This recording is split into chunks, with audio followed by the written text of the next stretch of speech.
That's right. You read the title properly. Vegans have an agenda. An agenda.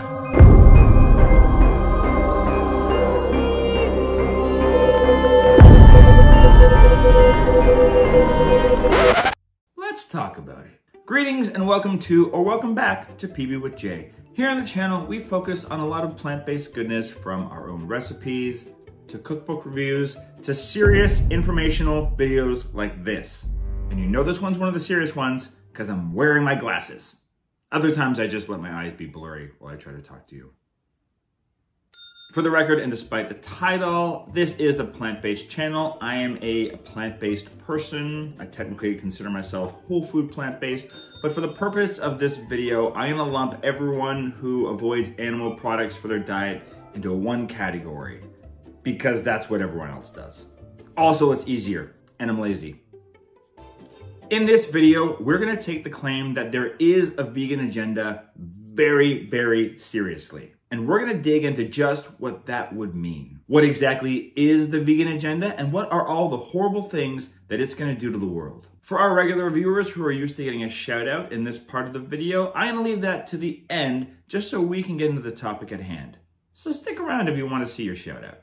So what is the vegan agenda? The vegan agenda is a term often used humorously or satirically or very seriously to refer to the perceived efforts of vegans to promote their lifestyle and dietary choices. And by promote, I mean ram it down the throats of non-vegans. We're going to try very hard to create heaven on earth and not hell for these poor, innocent animals. I know what you're thinking. You thought this was a lifestyle centered around abstaining from animal products for ethical, environmental, or health reasons. Well, you're wrong. It's about converting people and making them all like us. It is a very well-organized agenda. And if you don't think that's true, it's probably just because you haven't gotten your top secret documents sent in the mail to you yet. Don't worry, they're coming. So let's break it down to the specifics of what the vegan agenda aims to do. And then after that, I'm gonna talk about the pros and the cons of what that means to our world. If you've gotten this far in the video and you haven't clicked away, maybe that means you're interested. Maybe you want more stuff like this or the other things we do on this channel. So, hit the subscribe button. Hit that like button so YouTube sends it to other people.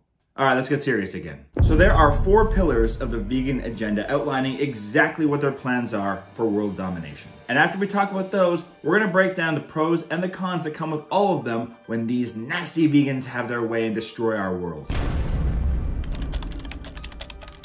Vegans are pushing for regulations and policies that favor plant-based diets.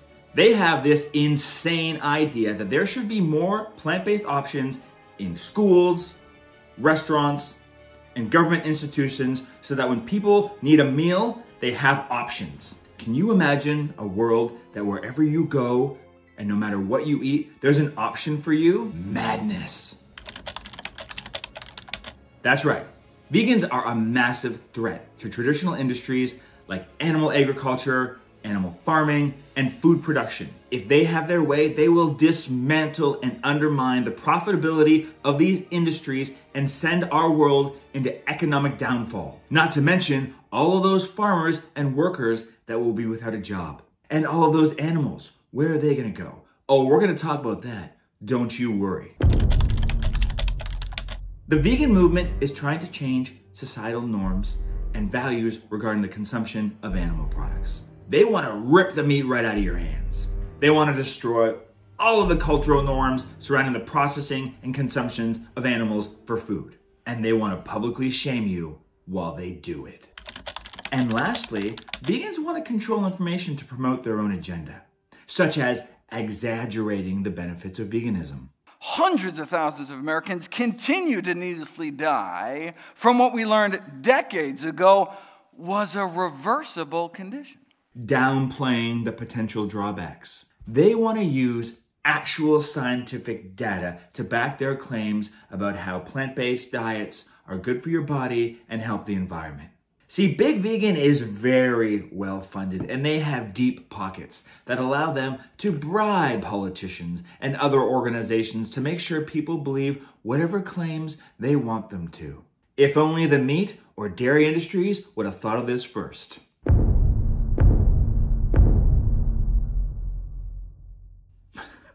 Sorry. Oh, wow, I couldn't get through that one without laughing. Clearly, I'm being satirical here, right? I mean, I think we all understand and know how much meat and dairy companies have poured into making us believe that we need those things for our own health. Anyway, let's take all of these claims to the next logical step. What happens when the vegan agenda becomes a reality? What does that look like? What are the pros and the cons? And yes, there are cons. So if the vegans have their way, unfortunately, there are a few positive impacts, and they break down into 3 categories. A transition to plant-based foods rich in fruits and vegetables and whole grains could lead to a reduction of chronic illnesses and diseases, diabetes, some cancers. Look, I mean, technically those diseases are major contributors to things like premature mortality, decreased life expectancy. And yes, by adopting a healthy plant-based diet, you could decrease those things in theory. And in particular, if you go as crazy of going all the way to being whole food plant-based like this guy is, you might even lose weight. That's right, plant-based diets are lowering calorie density, not to mention saturated fats. A huge byproduct of eating a healthy plant-based diet means you might just lose some weight. You might reduce your risk of obesity-related health issues like cardiovascular disease, strokes, type 2 diabetes. And maintaining healthier weights will lead to an increase in life expectancy. What is this face I'm making? Yes, technically speaking, transitioning away from an animal agricultural world will have some benefits to our environment. Transitioning to more plant-based food would technically reduce the amount of greenhouse gas emissions that are associated with livestock farming. Okay, it just would. One study even found that by adopting a plant-based diet, we could reduce global greenhouse emissions globally by 70%. I mean, that sounds really good. Can you imagine? Wow. So technically, animal agriculture is a leading driver of deforestation, particularly in regions like the Amazon rainforest. Why is that, you say? Well, because large areas of land are cleared for cattle, as well as the soy cultivation that is specifically for animal feed. And there's a couple other problems associated with deforestation, like the loss of biodiversity, destruction of animal habitats, and the loss of all the carbon stored in them trees. The stuff that makes it so we can breathe on this planet. Yes, livestock farming is a significant source of water pollution. There's the animal waste. There's the hormones from agricultural runoff that contaminate our waterways and threaten aquatic ecosystems, as well as the health of the people living in the area surrounding those farms. Is that a problem? It's a problem. It's a big problem. In fact, according to the Environmental Protection Agency, that's the EPA for those that don't know, agricultural runoff is the leading cause of water pollution in streams and rivers in the United States. We'd have a lot more land. Animal agriculture requires large amounts of land, water, and energy to produce the animal feed, raise the livestock, and process the meat and dairy products. Despite a lot of effort people put into trying to claim otherwise, plant-based food production requires a lot less land, water, and energy compared to animal-derived foods. So, technically it's more efficient and sustainable from a resource point of view, I guess. And yes, technically moving towards more plant-based agriculture would mean that you'd have to kill a lot less animals. So in theory, you wouldn't have to raise all of these animals just to slaughter them for food consumption. I guess that's a good thing. All right, this is all well and good, but let's get to the cons list. What are the awful things that are gonna happen to our world once this vegan agenda is in full effect? Economic destruction. Traditional industries such as agriculture, livestock farming, and food processing will face significant economic challenges. And can you imagine the amount of job losses as the need for animal-related food products declines? This will destroy rural communities and economies that rely heavily on animal agriculture. Unless You know, the government steps in to provide transitional support, just like they do historically when any industry goes through an innovation. Just like how we aren't all still riding horses and buggies because we were worried about what would happen to the blacksmiths when the cars came in. Just one of a million examples. I mean, I guess farmers and workers could be shifted into other forms of agriculture, like produce. You know, maybe things that are a bit more sustainable for our planet and the environment. As for the destruction of the rural communities, I suppose we could encourage diversification in those rural communities by investing in, you know, renewable energy, ecotourism, and sustainable agriculture that maybe will create new job opportunities and reduce the dependence on animal agriculture. Maybe. Many cultures and societies have deep-rooted traditions and culinary practices centered around animal consumption. Attempts to shift away from these traditions will destroy those cultures and their histories. Unless, if you live in a modern society and you're watching this on the internet, maybe you understand that you don't live like your ancestors did. Your ancestors did many things that you avoid, and you do many things that they will never do. Times have changed. I could provide a million more examples like I did with the horses and the cars a second ago, but you're smart. You get it, I hope. Changing traditions doesn't destroy traditions. We have a word for studying the traditions of the past. It's called history. That said, I know that this is likely one of the most complicated ones because it's really hard to argue with someone who says, I just like meat because it tastes good. I mean, I suppose a rebuttal to that could be that your argument is essentially just, killing is justified if I like the flavor of the dead body. If we follow through with this, then somebody could be justified in killing your pets if they enjoy the taste of dog or cat. You could even go as far as to extend that to people who enjoy the taste of human flesh. I understand this is an extreme example, but there are cultures that do all of those things. Here's the thing. Cultures and social norms develop over time. Whether it's slavery, women having the vote, or anything else, the fact that it was ever part of the norm or culture is not a justification for its current existence. If you think that culture is a justification, then you have to accept and look at every other culture in the world that does things whether you think they're ethical or not. And you have to accept those. And if you don't, then you have to accept that the idea of defending it based on culture is an irrational point of view. It's subjective. People that eat plant-based or vegan diets struggle to obtain essential nutrients like B12, iron, omega-3 fatty acids, unless they have adequate supplementation or dietary diversity. This is actually 100% correct. But it's actually also correct for every human everywhere, regardless of what diet you prescribe to. Regardless if you're an omnivore or keto or vegan or plant-based, every single person in this planet probably struggles with getting a balance of nutrition inside of their diet unless they put an effort into doing so.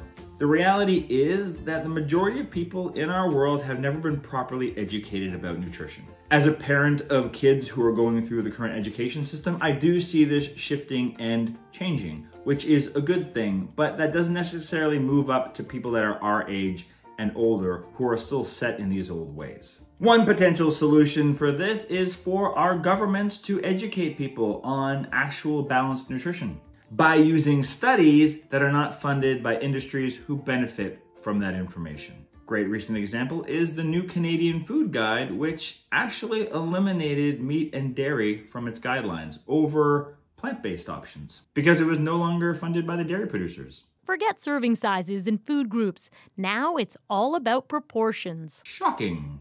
But of course, proper nutrition brings us to the last and the biggest con of the vegan agenda. Access to affordable and diverse plant-based foods is limited in low-income communities and food deserts. Vegan food is too expensive for the average person to consume. Well, technically that's an issue for all food in many places of the world because cauliflower is $6. That's insane. The problem doesn't actually get better or worse just because you're eating a plant-based diet. What it really comes down to is how our governments allocate their resources to the citizens who are in the most need. They can help that by implementing policies that address food deserts by increasing access to affordable, healthy foods in underserved communities through initiatives such as mobile markets, community grocery stores, and urban agriculture projects where people can actually grow their own food. They could also take some of the huge piles of subsidy money they use for the animal agriculture industries and shift it over to produce, giving farmers and food producers a chance to grow and distribute affordable plant-based foods in areas with limited access to fresh produce that can help improve food accessibility. Food affordability is one of the biggest problems in our world, no matter where you live. The sad thing is that the only way this becomes fixed is if our governments start making different choices when it comes to the policies and the subsidies that they provide. So you know what? Take them to task. Ask your local representative what they and their government are doing to help solve this problem. Look, I hope it's clear that this video is meant to be satirical in parts. As far as I know, there is no vegan agenda, and if there is, I have not gotten my top secret documents in the mail yet. That said, I really hope this video was informative when it comes to a lot of the topics that we brought up in here. And if you get into a discussion with somebody who might have a different viewpoint of yours, you might have some talking points to have a discussion around. Not a debate, a discussion. Also, this video is not meant to create a vegan agenda. Like the t-shirt says, don't yuck my yum. I myself took about a decade to go from omnivore to plant-based, so I try not to judge anyone no matter where they're at on their journey. I went from a very closed mindset when it comes to this stuff to a very open mindset, and all I want to do is share this information with other people. Speaking of other people, I'd love to give some shout outs to some of our community who have said hello to us in the comments down below. Tanya from Manchester, Connecticut, Selena from North Carolina, Ruth from Wisconsin, Diana from Hudson, New Hampshire, Melissa from Las Vegas, Nevada, Kathy Sue from Belize in Central America, Colin from New York City, Yvonne from Sarnia, Ontario, Ruth from Elko, Nevada, Denise from Melbourne, Australia, and Jennifer from Baltimore, Maryland. If you want a shout out here on the channel, all you have to do is let us know in the comments down below who you are, where you're watching from, and let us know what you thought of this video. I'm really curious. I didn't make this to piss people off, I swear.